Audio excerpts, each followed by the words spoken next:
officially autumn now, and everyone's getting into the crunchy leaves, sweater wearing, book reading, warm coffee season.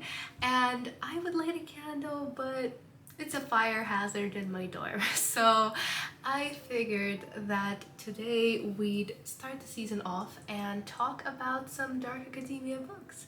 If you're not familiar with dark academia, it's basically an aesthetic that revolves around the passionate pursuit of something, usually at an academically elite and quite rigorous school, and then things go wrong because you have a bunch of teenagers who are burnt out and tired and they won't tolerate it, and there'll probably be a murder.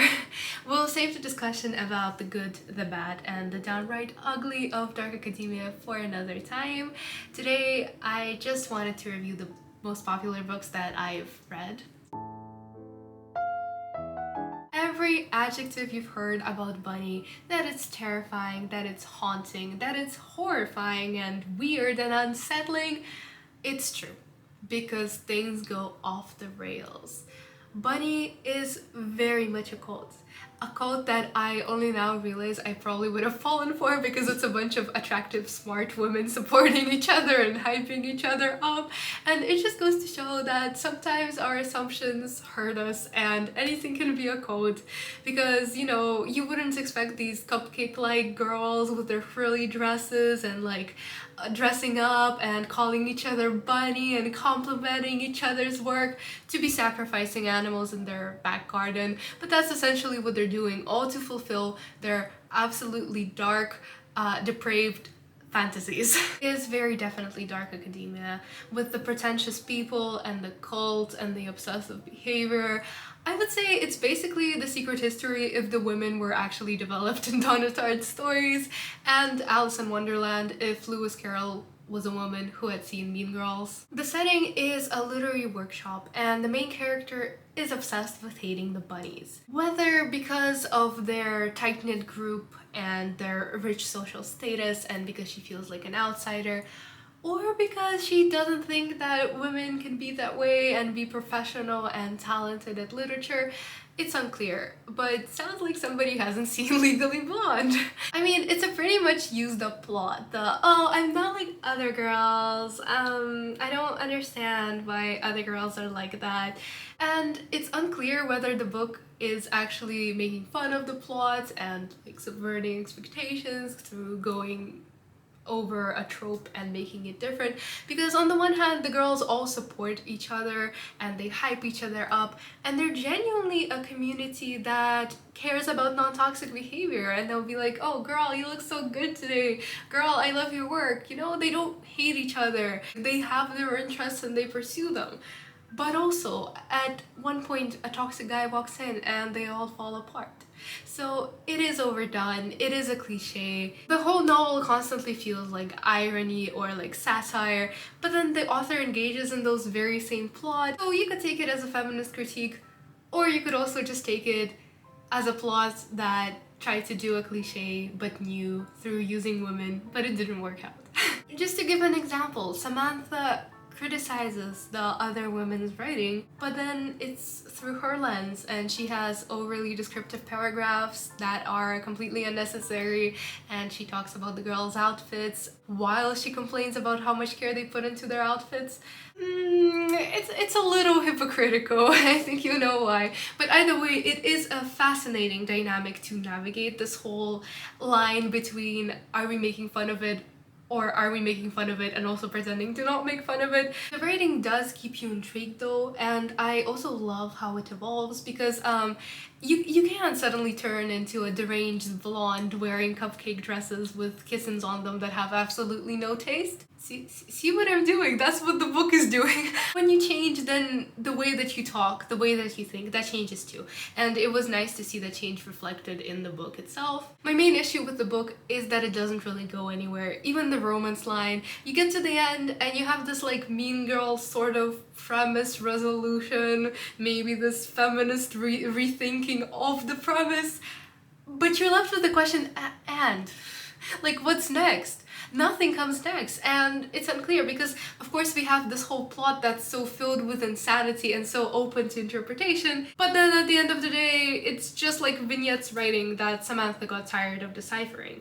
And one of the bunnies say, maybe you're just not profound enough to get it, in one of their vague literary critiques.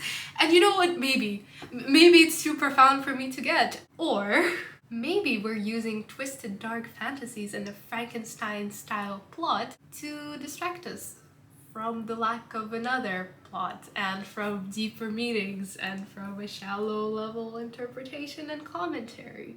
Just maybe, and I'll leave that up to you to decide. It's a 3 stars from me. Next up, some inclusivity for once. We're actually talking about Asian characters and some mixed race characters. And as half Korean, that makes me very glad because it's unrealistic. You're telling me that there's a highly prestigious school with highly prestigious grades and a hyper competitive environment, and there's not a single Asian person there? I mean, that's frankly so unrealistic, that to have a book where the main characters are mostly Asian and they like explore the pressures that many Asian American kids face from their immigrant parents, and just the general like pressure of expectations that you're this model minority that will do great. I mean, it was very realistic and very unique, especially in the dark academia genre, which mostly centers around rich European kids, or like rich British kids, or like rich American kids. So it was nice to see like some international element to it. At Sinclair, the whispers never stop, and it's not only the high grades that should be your priority, although if you don't have high grades, what are you even doing at the school, am I right? But it's also staying alive that should be a priority, because eventually their ex-best friend ends up dead, and they all had secrets that they were willing to keep. And as it unravels, because it's the age of social media, it seems that nobody's safe and nobody's quite as perfect as they thought. This gives off One of Us is Dead vibes. Again, I love that realism aspect. This is a word I'm going to be using a lot about this book. The fact that it talked about immigration problems, the fact that it had Asian characters in an elite prestigious school, and the fact that it talked about how your mistakes don't just disappear in the age of social media. I mean, history has its eyes on you. If you know, you know. So race is one of the key themes in this book, which is why I talked about relating to it at the start.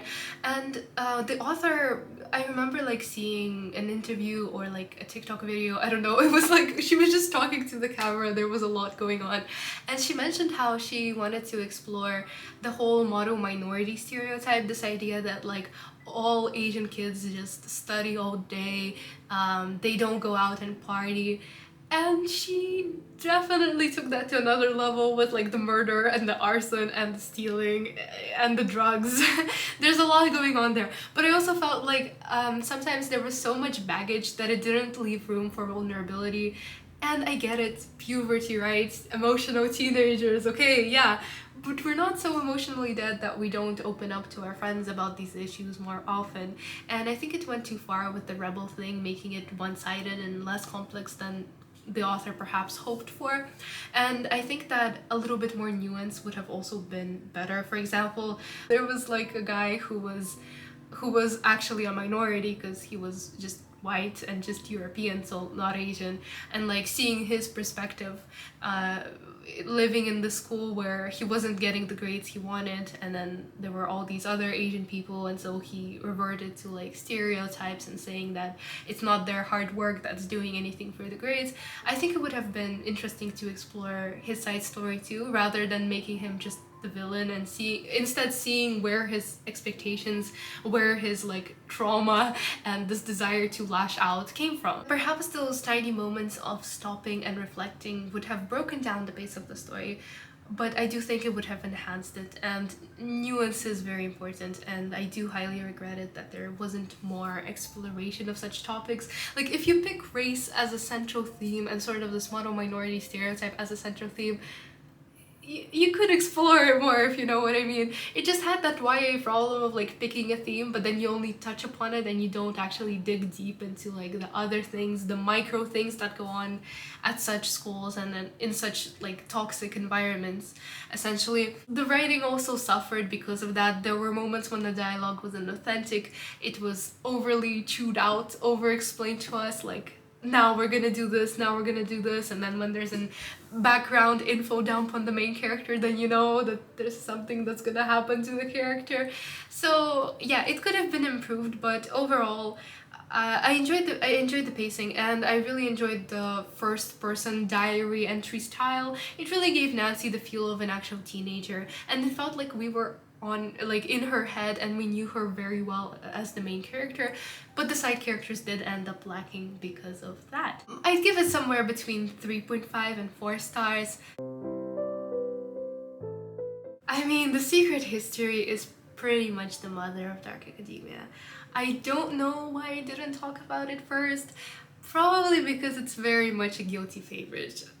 It's a guilty favorite because it's flawed in many ways, and I would not have forgiven most of the flaws that are here in other books.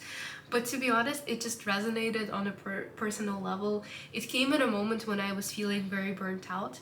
And so seeing these students discuss Greek and Latin and literature, which intercepts with a lot of my interests, it was just very motivational to be like, don't be like them, but also be like them in their passion and devotion, because it's clear that they give their entire like life and soul to what they do.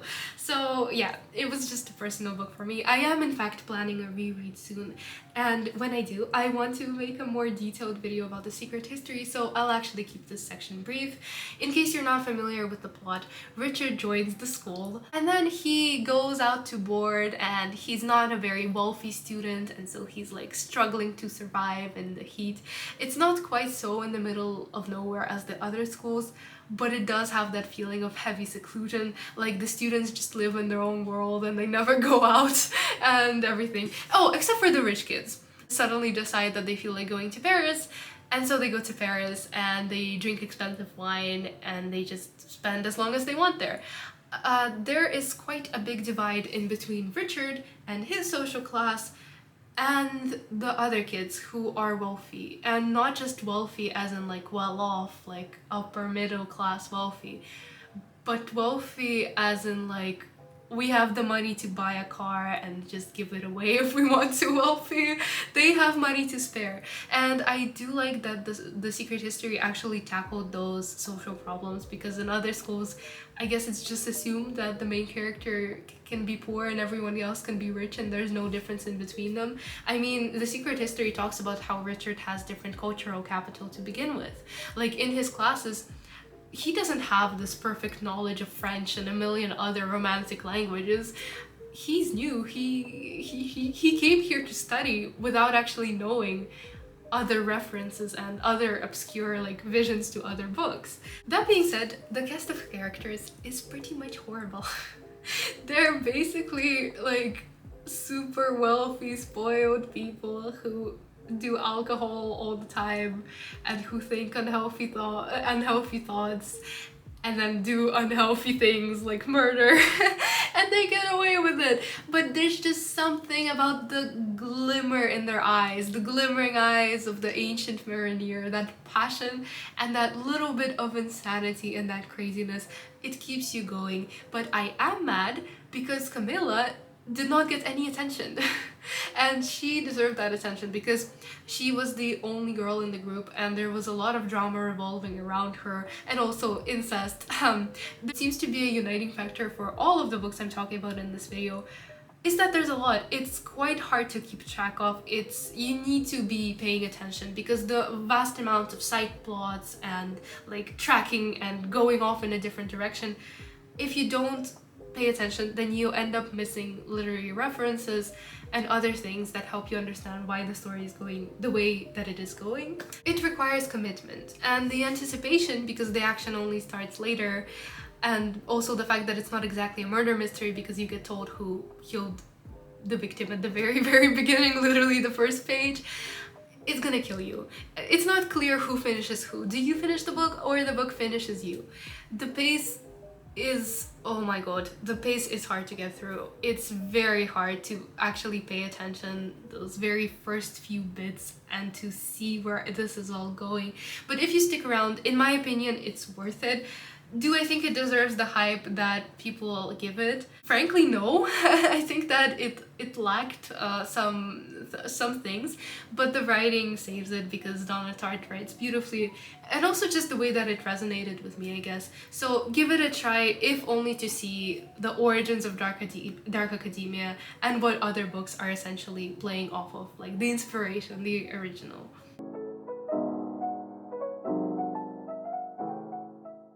One of the allures of Dark Academia for me is that it so often centers around people who have something to do with humanities. They learn languages, they read literature, like, oh my gosh, the fire in their eyes, I can relate to that. And it's comforting on a strange level, like, not the murder parts, obviously, but it's comforting to know that there are people who like have such passion in their lives and they talk into the deep dark hours of the night about poetry that they like. And I just love that idea because I don't have that many people that I can talk to about literature in real life. So for me, Bookstagram and Booktube and you guys and reading your comments, like even if it's a short one line about what you think about the book, it means a lot to me. But there's still a sense of distance, obviously, because there's just something that's more personal about sipping tea together and talking about, I don't know, Baudelaire, one of my favorite poets ever. So seeing this gives comfort. All the emotions and like just hearing people use Shakespeare and have such passion towards Shakespeare had me emotional. So I wasn't only emotional from like the slow strangle of the Shakespearean style tragedy.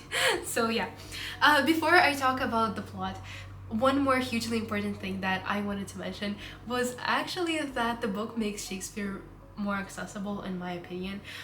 A lot of people have this fear when they read Shakespeare that he's too hard to understand because he uses Old English. But then actually, like, when you get used to it, I used to not be able to read Shakespeare at all. But then I got into this phase where I actually read Shakespeare pretty much non-stop. Like, I read 5 plays in a row. And from then on, it got easier. So Shakespeare, just a few motivational words, I guess. Shakespeare comes with practice. And so, like, once I had that practice, I could really appreciate his writing and his wittiness and the way that he structures his monologues and everything, the way that he structures his play, much more. And so I just want to motivate you to read Shakespeare but yes, I understand that it's hard and that it's a struggle and it's not so easygoing, but I think it's worth it. And through this book, through the passion that you see the characters have, and of course the fact that it's like a murder mystery plot where the main character has to I'll move on to the plot. The main character just got out of prison. He was there for 10 years. His name is Oliver. And the policeman asks him, like, tell me what actually happened. And then we go backwards in time and we see who actually committed the murder. Of course there was a murder and like why they did it. And so the whole thing is set at this very prestigious actor school and they're all obsessed with Shakespeare. They speak with verses, they quote Shakespeare.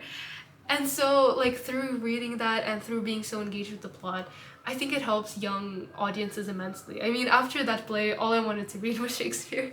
Not after the play, after the book. There's a quote from Hamlet. God has given you one face and you make yourself another. And I don't think there's a truer word that's been said about the characters.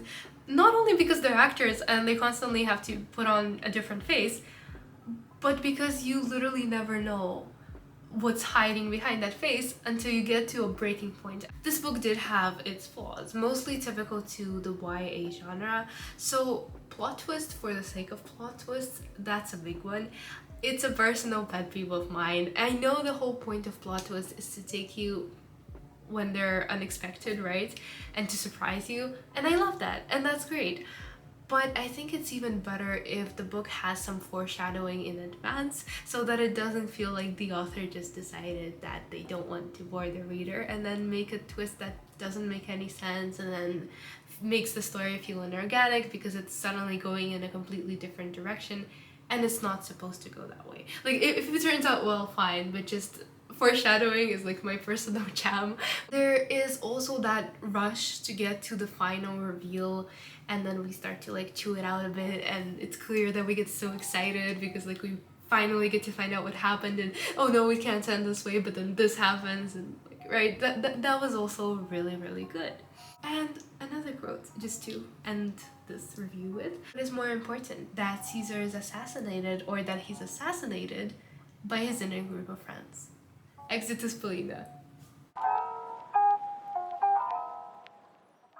Ninth House is a book that takes place in the real world, not in the Grishaverse. It is very clearly a different experimental dive for Lee Berdugo because it's not YA.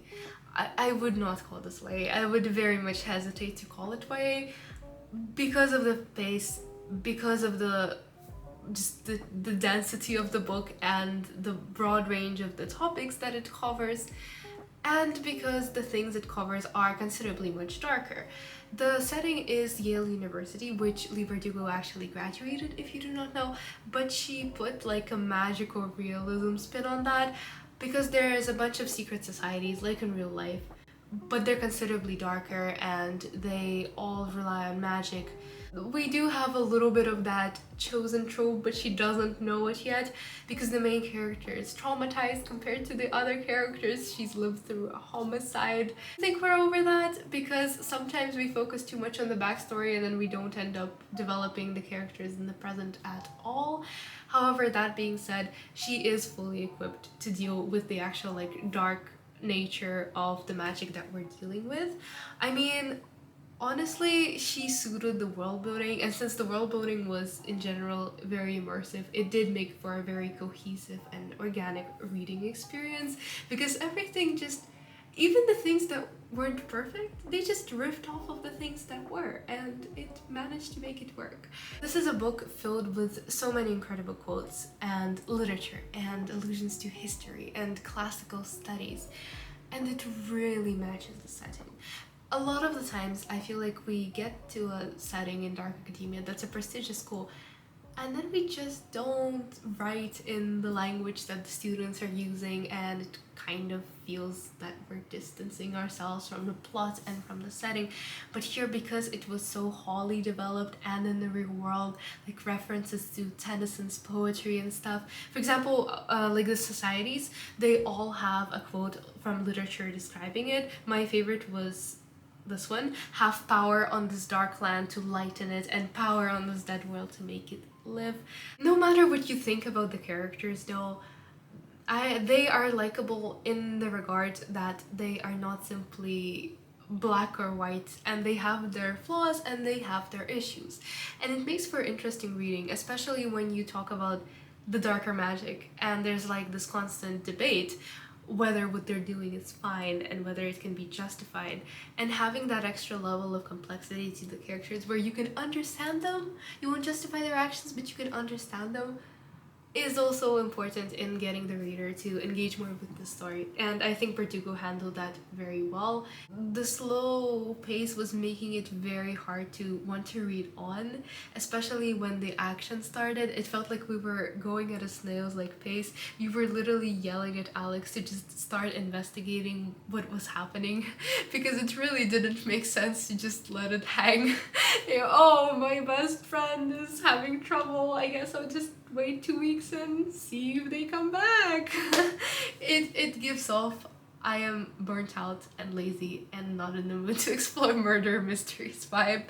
But other than that, I did really enjoy this book, and I think if you're used to adult fantasy, while you may find this perhaps a bit lacking, especially if you're used to reading like large series, I do think that this was a very fun standalone, even though it's supposed to be part of a series. I've been waiting for the continuation for years. Thank you so much for watching. I hope you enjoyed this video.